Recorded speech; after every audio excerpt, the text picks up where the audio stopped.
So now I want to explain this article, the web as a knowledge base for answering complex questions.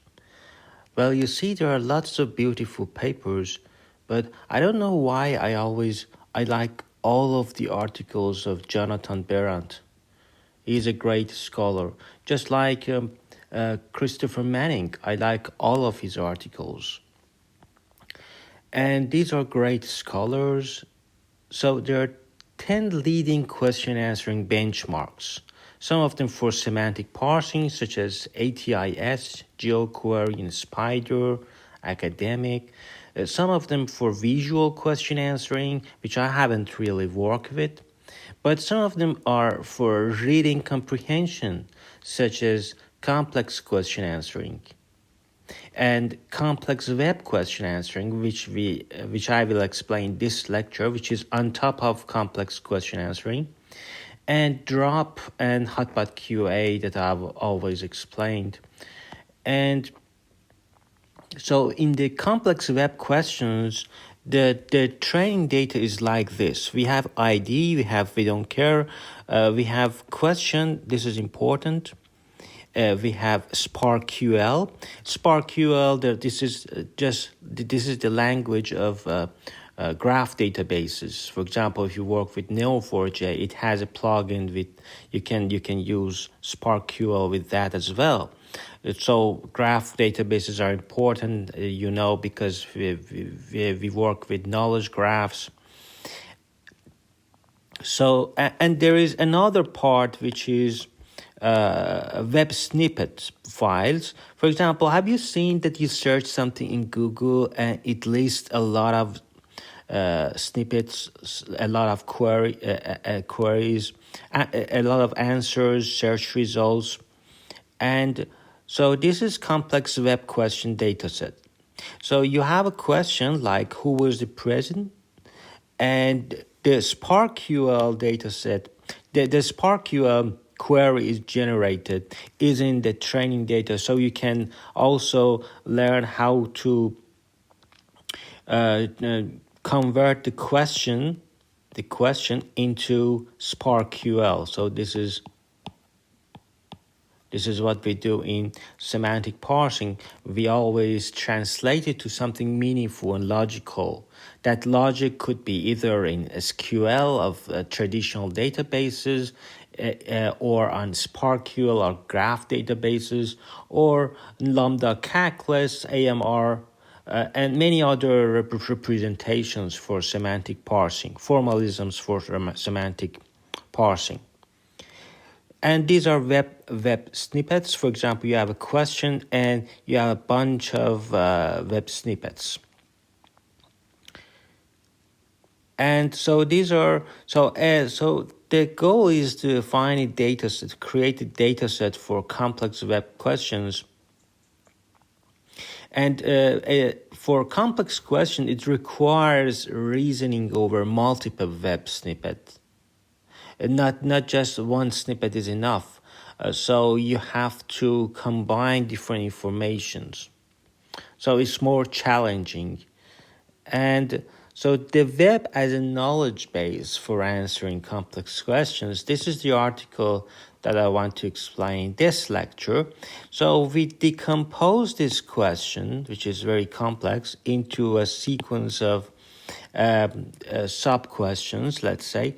We have seen this paradigm of question decomposition in my previous lectures. This is another way, but it is even more simplified because we always use some operators that are very easy, like conjunction, intersection, and so on.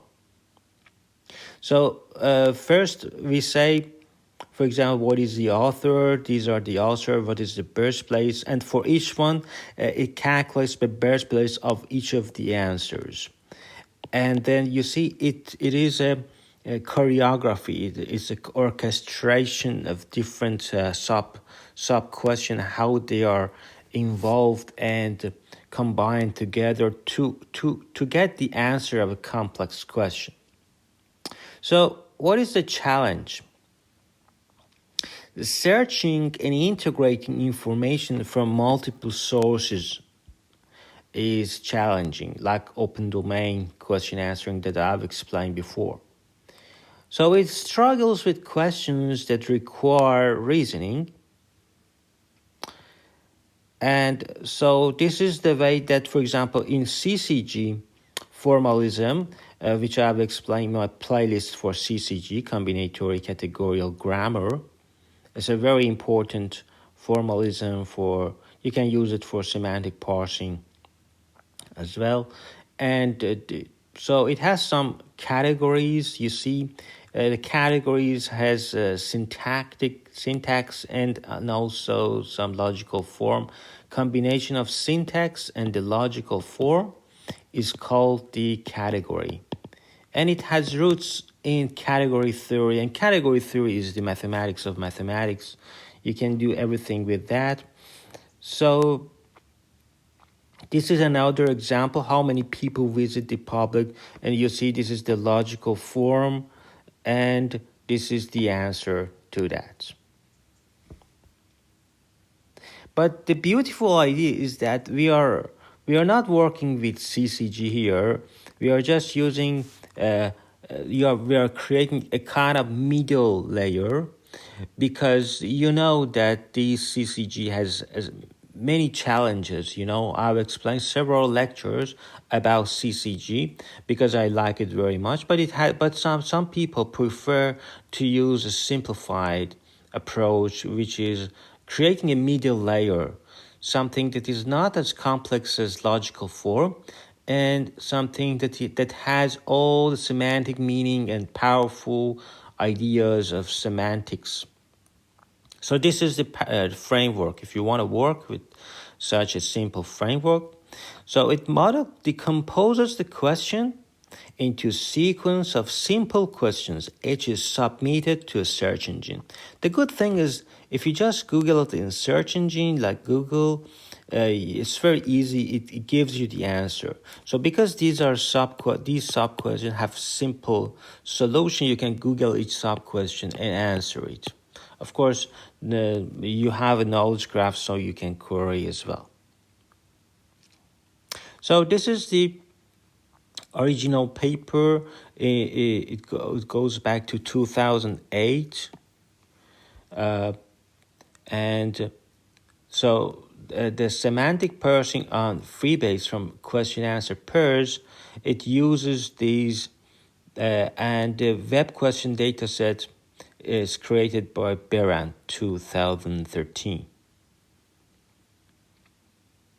So the dataset has 6,000 question and answer pairs, and are supposed to be answerable by Freebase. So Freebase is invented in 2008, I guess. And the questions are a popular one asked on the web in 2013. And so you have URL and then the utterance. So complex web questions is on top of web questions, SSP. These are two separate data sets, but this one is newer, but it is on top of that, because we want to create more complex that needs multiple reasoning. And we also, so because an adequate dataset is missing, we created complex web questions, a new dataset. A dataset that includes pairs of simple questions and their corresponding SparkQL query. We take SparkQL queries from web questions and automatically create more complex queries that include phenomena such as function composition, conjunction, superlatives. So this is the main idea, main contribution, the beauty of this article. And then we use AMT, Amazon Mechanical Turk. This is a crowdsourcing website to generate natural questions that we understand, because the thing that machine is created is difficult. That's why we use AMT, those crowdsourcing workers, to create a little bit more meaningful. So we map utterances to short programs. So it's like sequence to sequence. There is nothing strange here. And the contributions is that it's a framework for answering complex questions through question decomposition. A sequence-to-sequence model for question decomposition that substantially improves performance. A dataset of 34,000 examples of complex and broad questions, along with answers, web snippet, and SparkQL queries. So the problem formulation is like this. Their goal is to learn a model that, given a question and a black box question answering model for answering simple questions, produces a computation tree. This is a computation tree for the question, what city is the birthplace of author of Without End and hosted Euro 2012. So a computation tree is a tree where leaves are labeled with strings and inner nodes are labeled with functions. So these are functions: conjunction, computation, simple question answering. And they notice, the authors are very, very clever. They notice that they can add extra functions, but they didn't. And they mentioned that because this is more beautiful if you have simple question answering. As long as it's simple, we call it simple question answering function. No need to do more coarse-grained, more granularity for that. That is enough for us. And it works because the main ideas are conjunction and computation. You do one thing, compute it on a different answer. So you see, sometimes simplicity helps us a lot. It avoids many problems, such as, for example, if you create new functions instead of just simple question answering, then you go to the problem of the hell of sparsity. You have sparse problems because you don't have infinite training data. That's why you go and fall into the sparsity land, and that's another problem. So you don't want to create another problem. You want to find the solutions. Excuse me. So we define this function simple question answering for answering simple questions. But in fact, it comprises two components. First, the question is submitted to search engine, and that retrieves a list of web snippets. Next, reading comprehension model extract the answer from snippets. While it is possible to train the reading comprehension model jointly with question decomposition, in this work we pre-train it separately and later treat it as a black box. So these are functions in this formalism. For example, a function, as I said, is conjunction. It has some arguments and it returns some strings. For example, another function is simple question answering, model for answering simple questions, or computation tree. This function takes a string and a set of answers. The function replaces the variable with each answer string, so this is the main idea. And the third is conjunction, is concurrence, is agreement, like this. It takes two sets. So you see, Lviv is at the intersection of the answers. And add, the function add takes two singleton and returns set with their addition. You can also add other functions, but for that reason, simple QA is enough. And these functions are enough. You can always fit it to any of these functions. So the dataset collection, this is, by the way, it's a very nice article. Building semantic parser, really, you can do it overnight. Try it, and you will see that here I want to explain dataset collection. So you have a seed question. What movies have Robert starting. So this is the SparkQL. But you do a kind of perturbation, you add something more. So what machine has added is something, and that was produced by. So you see how you can add something to your original SparkQL and create more machine. But it is machine generated. That's why sometimes it looks very unnatural. That's why we use crowdsources to translate it for us to become more beautiful sentence, poetic and artistic. So that's why we need those crowdsources, just for the beauty of the work. Otherwise, this machine generated things works and we understand it. So the idea, as I said, is like this. Step one, this is your question. The original SparkQL, we know this. But the new SparkQL term that we want to add, for example, and what something happens. So we want to do some intersection, conjunction. And then we have a template, new term template. The movie was produced by object, you see. So this template helps us to create, and then we have machine generated, but this machine generated is not natural, that we use crowdsources to try to annotate it and create this sentence for us. So SparkQL, generating SparkQL, you can work with SparkQL. This data set is so beautiful that you can work in different direction. For example, if you want to use it for SparkQL generation, translating a natural language to SparkQL, it is fine. And for example, this is SparkQL of this sentence, what film starring. This is the SparkQL of that. So you see, we have lots of compositional operators like these functions, conjunction, superlative, comparative computation.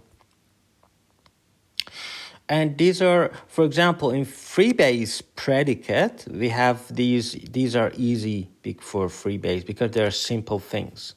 And these are the templates. The actor that played in the film, object. The winner. So for each predicate, we have a template. The author who wrote this object. In machine-generated questions, as I say, we need those crowdsourcers. And so the idea is that we use PointerNet for splitting the question in conjunction function. But because first we should decompose the sentence into some sub-questions, and that's why we use the PointerNet. The simplest things that comes to the mind. And the modeling and learning is very simple. So we represent computation trees for a sequence of tokens and consider trees with at most one composition or operation. So simple QA computation IJ, conjunction IJ, so we can represent it like this. And the supervision. So we obtain noisy supervision for all composition and conjunction, and we can train a model that translates a question queue to a representation Z1, Z2, Z3. For example, Z1 could be comparative or conjunction, computation or conjunction, and Z2, Z3 are integer indices. So this is the supervision. So we use pointer network, as I said, for splitting because we want to create some sub-questions. And you can use this article, augmented pointer network, sequence to SQL. So we train the model with token level cross entropy. We want to minimize this log likelihood, minus log likelihood. And we split it, for example, the question is split into this and find var, which goes to the previous one. And that's it.